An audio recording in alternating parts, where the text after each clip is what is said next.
Hello বন্ধুরা, মামের রান্নাঘরে তোমাদেরকে স্বাগতম। আজকে আমরা একটা নতুন রেসিপি নিয়ে চলে এসেছি আবারও। আজকে আমরা করব নরম রুমালি রুটি আর এক তড়কা বা বলতে পারো মিক্স তড়কা। চলো দেখে নিই সেটা আমরা কি করে করছি। প্রথমে আমরা ময়দাটাকে খুব ভালোভাবে মেখে নেব, কিন্তু খুব নরমভাবে মাখতে হবে। এই যে দেখো, খুব নরম হয়ে গেছে আমাদের ময়দা মাখাটা।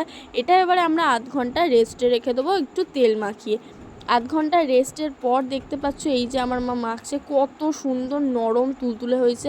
লেচি কেটে দেখিয়ে দিচ্ছে তোমাদেরকে, দেখো ঠিক এমনই হবে কিন্তু ময়দা মাখাটা। এত যদি নরম না হয় তাহলে কিন্তু রুমালি রুটি একদমই করা যাবে না। তারপর আমার মা এই যে গ্যাসের মধ্যে উল্টো করে কড়াটা রেখে সেটা ফ্লেমটা হাই করে দিয়ে এদিকে আমার মা রুটিটা বেলতে শুরু করে দিয়েছে।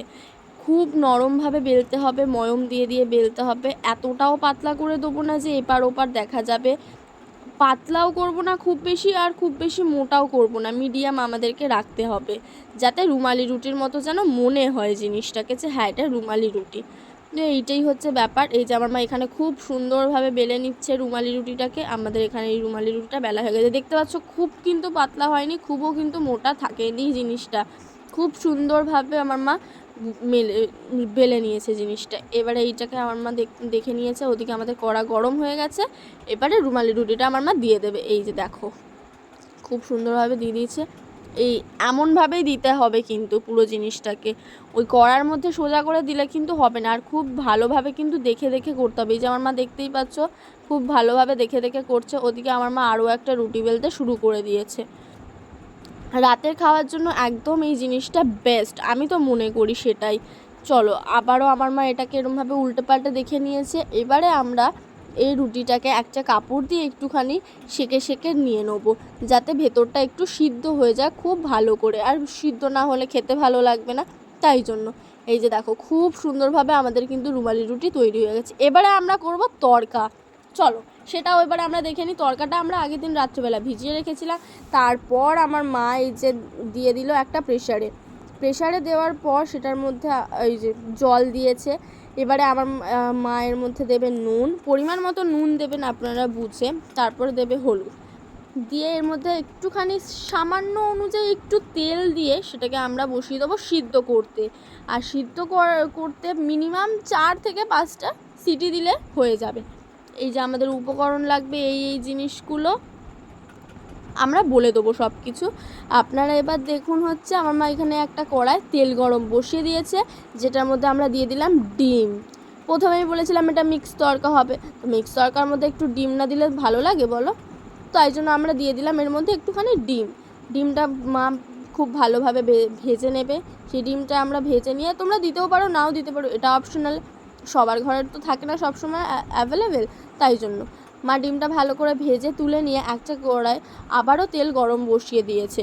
সেটার মধ্যে এবারে আমরা আস্তে আস্তে সব উপকরণগুলো দিতে থাকবো। প্রথমেই আমরা এর মধ্যে দিয়ে দেবো একটুখানি কস্তুরি মেথি, যেটা একদম খাবারের টেস্টটাই পাল্টে দেয় একদম।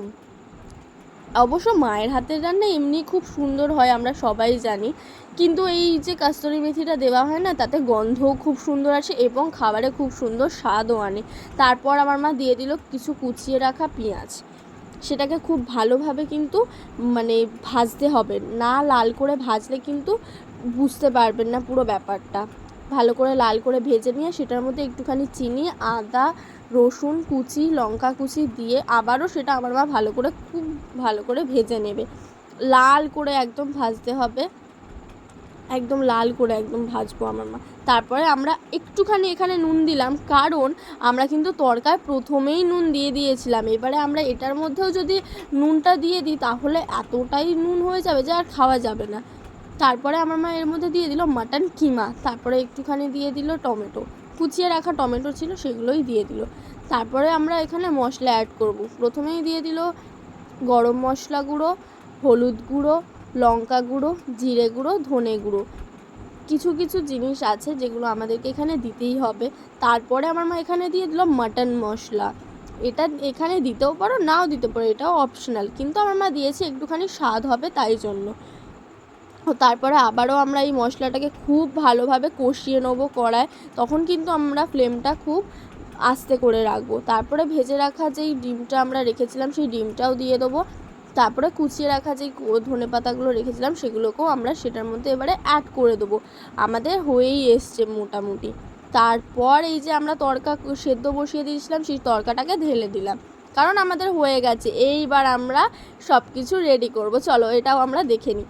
আমাদের মশলা খুব ভালোভাবে যদি না কষা হয়, তারপরেই কিন্তু খুব ভালো করে না কষা হলে তড়কা দিলে কিন্তু একদম ভালো লাগবে না। তাই জন্য খুব ভালো করে আমরা মশলাটাকে কষতে দেবো আগে। তার ভেতর থেকে যখন তেলটা ছেড়ে দেবে তখন আমরা দেবো সেই তড়কাটা। এই যে দেখতেই পাচ্ছ খুব সুন্দর করে জিনিসটা আমাদের হয়ে গেছে। এখানে তড়কাও রেডি হয়ে গেছে আর রুমালি রুটিও রেডি হয়ে গেছে। এবারে আমরা এর মধ্যে একটুখানি গরম মশলা গুঁড়ো, কস্তুরি মেথি আর বাটার দিয়ে দেবো।